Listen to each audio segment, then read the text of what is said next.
in terms of if, what we can do to lower our cancer risk and also improve effectiveness of cancer treatment, there's, I think, a lot of evidence out there showing exercise really the key. I mean, exercise, for example, and not just any type of exercise, but more of that vigorous intensity exercise. In fact, there was a recent study in Nature Communications that came out.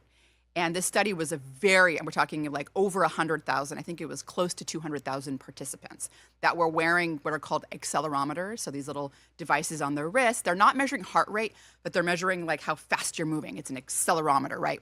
And so it's empirical data where you can actually measure people's physical activity based on their movement.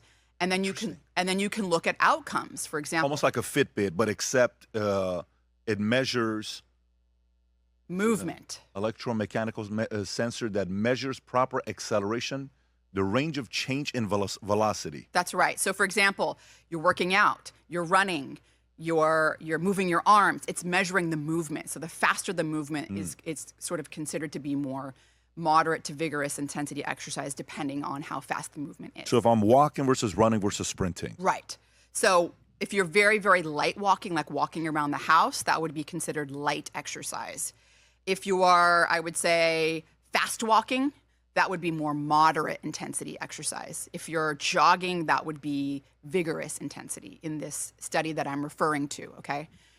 The key here is that we have empirical data that was calculating, and I am going to bring this back to cancer, I promise, that was calculating how, the types of intensity of exercise, vigorous versus moderate versus light, and outcomes. So all-cause mortality, cancer-related mortality, cardiovascular-related mortality, type 2 diabetes.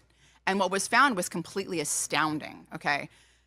Very much different than what the normal current exercise guidelines are. So for example, you may have heard, well, the guidelines say that we should do 150 minutes to 300 minutes of moderate intensity exercise per week to be quote unquote healthy, or 75 minutes to 150 minutes of vigorous type of exercise to be healthy, right? So you basically cut it in half, 1-to-2 ratio.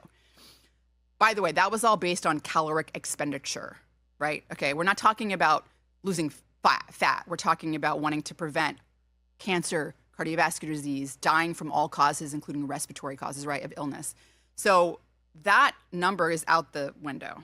This new data shows that if you're doing vigorous intensity exercise, the type of like jogging, for example, swimming, tennis, like that's all vigorous intensity, that for every 1 minute you do of that, if you're wanting to lower all-cause mortality, you have to do 4 minutes of moderate intensity or an hour and a half of light.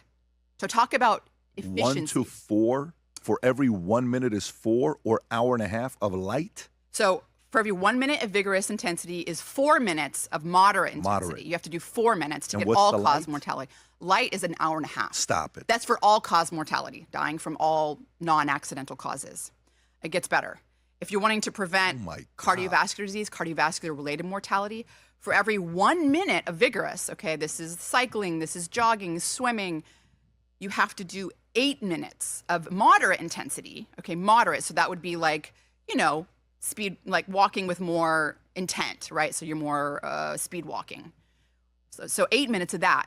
Or again, you're getting into like the hour to 2 hour range of light exercise. So that would be just walking around the house, basically.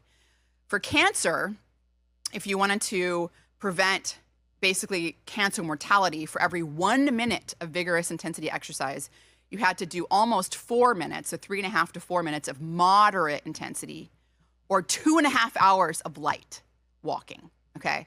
And so the point here being is we have a lot of control over our disease risk, including cancer.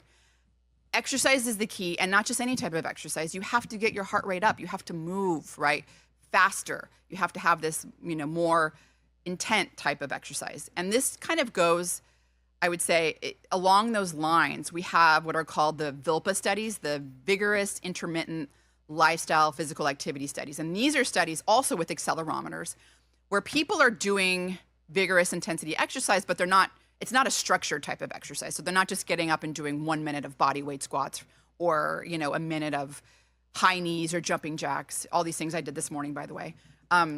What time? They're What time did you exercise this morning? Right after I woke up. Here. No, yeah, here in Fort Okay, Lauderdale. got Yeah. it. So basically, they're doing, they're sprinting up the stairs to get to work. They don't take elevators. They're doing that sort of everyday situation, right? Individuals that do, let's say they do 3 minutes of that just brief burst of getting their heart rate up, moving, walking really like fast or, sprinting up the stairs, and they do that 3 times a day. Okay. So it's a total of 9 minutes of vigorous exercise a day.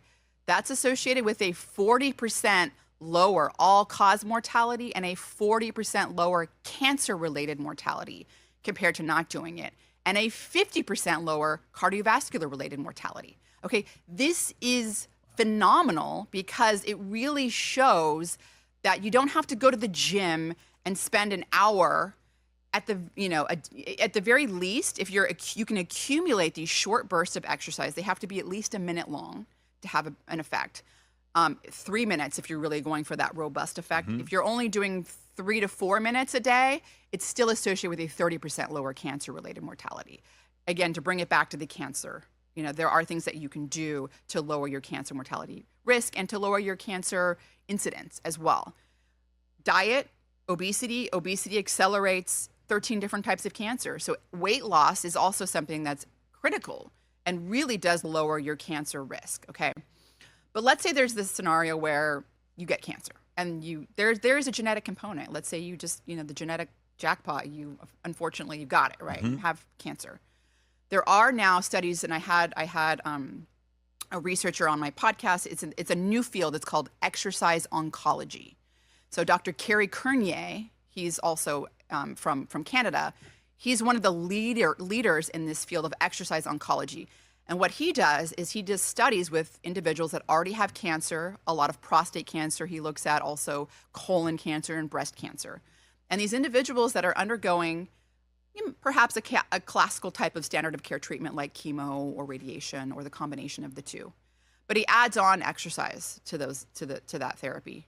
And those individuals, it's dramatic how much they respond to the cancer treatment, much, much better, where they're killing the cancer cells, the tumor is shrinking, they're dramatically improving their cancer survival, so their mortality goes down and their recurrence goes down.